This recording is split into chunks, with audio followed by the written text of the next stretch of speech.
आपल्या भारताची एक भौगोलिक रचना जर पाहिली तर मध्य भागामध्ये असे ही सातपुडा पर्वतरांग लागते. इथून मागे तिकडे दक्षिणापथ म्हणतो आपण, किंवा द्रविड म्हणतात, पुढे आर्यावर्त म्हणतात.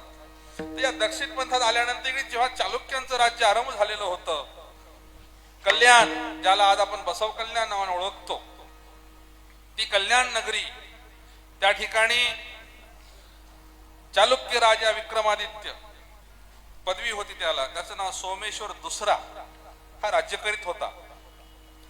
आणि त्या सोमेश्वरानं महाराजांना विनंती केली की महाराज आमच्याकडे या, आणि त्यानं 9 गावं दान दिली. आजही ती 9 दान दिलेला इतिहास हा सर्व दक्षिणेतल्या उज्जैनी पीठामध्ये शिलालेखाच्या माध्यमात उपलब्ध आहे. 9 गाव दान दिली आणि उज्जैनी नावाची नगरीच त्यांनी आजच्या कर्नाटकामध्ये बेल्लारी जिल्ह्यामध्ये वसवली.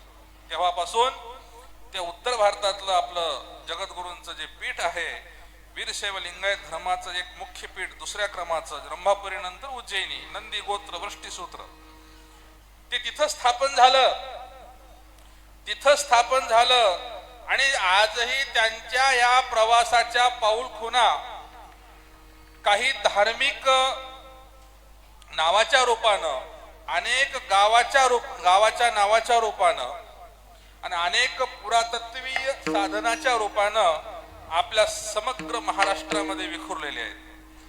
विशेषतः तो भाग इथून जवळ आहे.